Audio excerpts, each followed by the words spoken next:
Long time no see. Um, ako to, si Ingrid. Ako yung classmate mo nung high school. Bakit mo naman ako kinalimutan? Ikaw yata yung nakalimot sa akin. Cordelia, hindi Christina. Hala, sige. Yun kaya yung tawag ko sa'yo noon.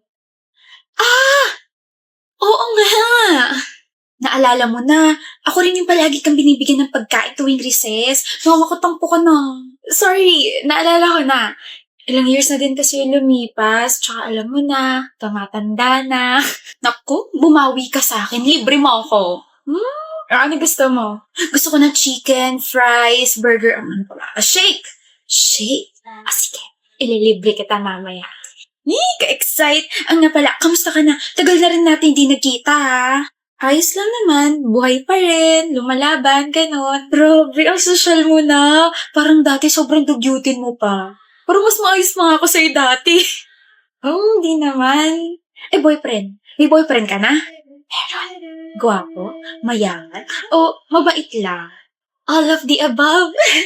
Kilig! Sana all may boyfriend kasi yung akin kakabreak ko lang sa jowa ko eh.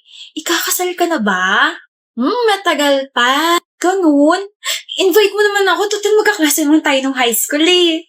Ikaw, kamusta ka na? Ito, dumidiskarte lang. Talaga? Oo, hirap nga ng mga diskarte ko eh.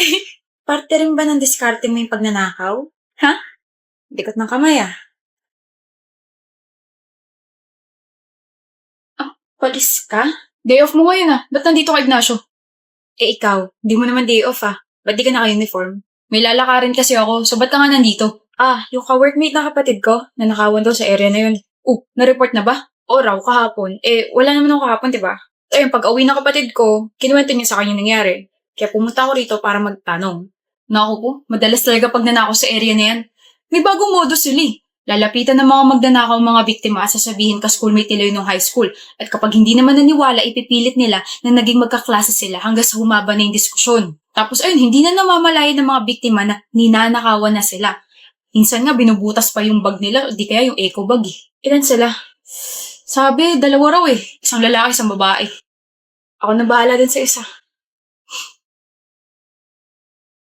Huwag ka na tumakbo. May 2 pang polis na malapit sa'yo. Nahuli na rin yung kasama mong lalaki. Boyfriend mo raw yun? Akala ko break na kayo. Wala siyang kwenta. Garcia, dala mo na yan sa presinto. Sandali! Hanip, Cordelia, ang galing mo magpanggap Tayo na yung lalaki kasi nakatunog kaya naghabulan pa kami. Crush mo na naman ako, Fontabella. Oo. Uy, magtigil ka nga. Nagtatanong ka, di ba?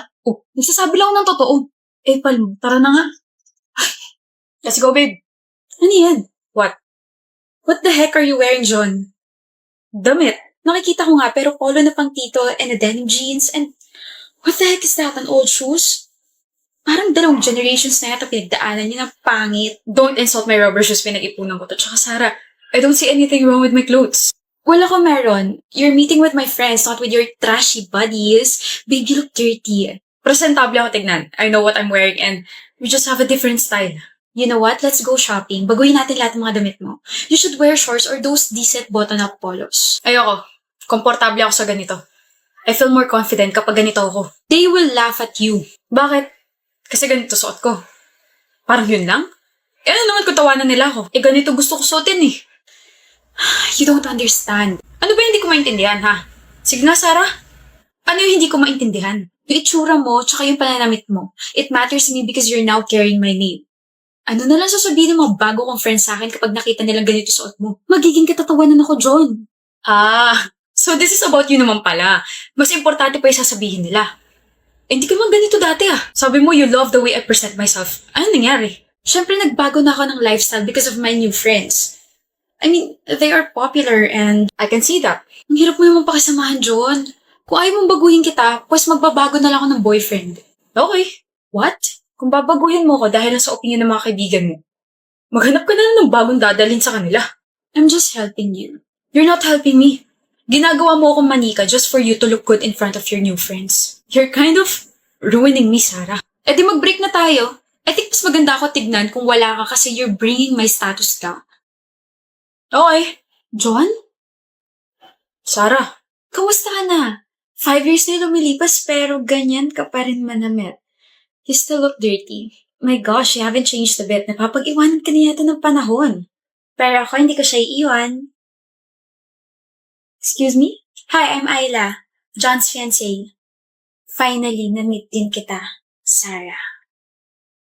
Oh, sorry. Kilala kita kasi nakwento ka sa akin ni John before. So? So, hindi niya kailangan ng opinion mo. Shut up. No, you shut up. Ikaw yata hindi nagbago, miss. Talim mo pa rin magsalita. Bakit? Importante pa rin ba yung sasabihin ng mga friends mo kapag nalaman nilang ganito pa rin ang style ng fiancé ko? Ng ex mo? John? Oh, don't ask for his help. Hindi ka niya tutulungan. Well, kapag ex na, bawal na magmakapalang muka. You know, Sarah, I'm sorry pero I'm very happy na nakapaghiwalay ka sa kanya. Kasi I get to see him every single day and appreciate John for just being himself. Kaya umalis ka na dahil ang sakit mo sa mata. Whatever. Whatever. Mga pre, di mo na ba kami papakopyahin, Gael? Ayaw mo na ba kami maging kaibigan? Sorry na. Malapit naman na matapos sem natin. Konting kopya pa. Gagraduate na kami. Mga loko. Ano ba kasi yun? Wala kaming pampautang. Manahimik ka kaya muna, Kaden. Manahimik ka kasi, Lucas. Pakaingin mo, mamaya hindi na tayo libre yan. Kulit? Ang tagal mo kasi magsalita. E di kami na nagsasalita para sa'yo. So eto na nga, nag-away kasi kami ni Cindy.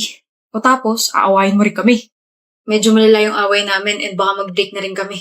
Oh, baka meron kayong ano? Ano? Baka meron kayong marereto para yun hindi ako magmukhang kawawa na single agad ako. Seryoso ba? Oo. Gusto ko rin kasi ipakita sa kanya na mas nauna ako makahanap kesa sa kanya. Yun lang pali! Gusto mo ba, pre? Oo naman. Gusto mo talaga? Oo nga. Gusto mong masapak?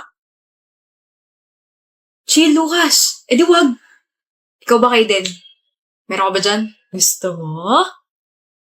Gusto mo, i-unfriend kita hindi lang sa Facebook, habang buhay na rin. Ha? Grabe ka naman, pre. Ang tingin mo sa aming dalawa, konsentidor. Kaibigan na rin namin si Cindy. She's really kind and inaalagaan ka no, tapos ganyan ka? Okay, fine. Magkaaway kayo yan, pero do you really have to do this, pre? Magpapareto ka kaagad when you know to yourself that you can still fix your relationship? Alam namin kung gaano ka ka-head over heels kay Cindy at ganun din siya sa'yo. Nakita pa nga namin kung paano kayo nagsimula 4 years ago. Nagkaroon din naman kayo ng malalaking away before. Alam namin na maaayos nyo rin yan. Baka naman tulog ka pa kaya ganyan takbo ng utak mo. Baka naman hindi ito si Gael. Kahit siya may kasalanan kung bakit kami nag-away? Kahit na. Ang pangit ng approach mo sa issue nyo. Ano ba kasi pinag-awayan nyo? Nag-bake si Cindy ng cupcakes tapos sobrang alat.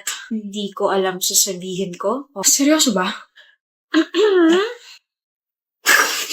Cindy, di ko alam kung matatawa ko sa reaction ninyo or ako sa mga sinabi ninyo kay Gael eh. Prank ba to? Oo. Nag-usap kasi kami ni Cindy na i-prank kayo kung may mairereto ba kayo kapag magkaaway kami. Tapos grabe, hindi ko naman in-expect na ganun kayo kaseryoso. Pre, kapag nagseryoso ako, napapa-English ako. Halata naman, di ba? Ako rin eh. Napapa-English din ako. Mukha lang akong tatanga-tanga at bobo sa math. Pero hoy, 98 grade ko sa friendship subject. Mag-jowa nga kayo, parehas takbo ng utak ninyo. Binuulit gagawin yun. Naapektuhan ako eh. Yung dugo ko tumataas. Sorry, Kaden and Lucas. Ipag-bake ka na lang kayo ng cupcakes. Yan ang gusto namin. Nox. Seryoso ako sa sinabi ko kanina. Sobrang alat ng cupcakes na binake niya. Tara sa bakery. Nawalan ako ng gana. Sakit ng tiyan ko. How about sinigang? Guys? Huwag na, B. Huwag na ipatikim sa kanila ang sinigang mo na puro asukal.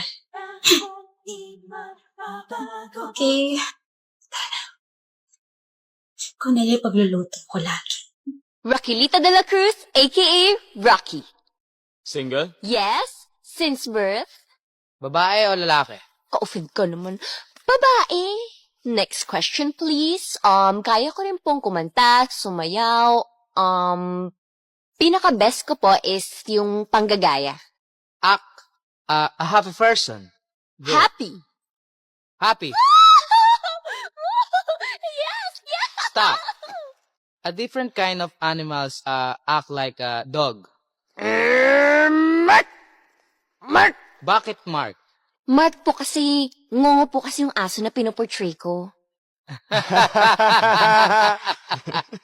You laugh me. Bakit ka namin kukunin para sa role na to? Kasi meron po akong dignity at meron po akong isang salita. I am a woman of pride, commitment, and integrity. Thank you. Ano po bang role ko? Asawa ko.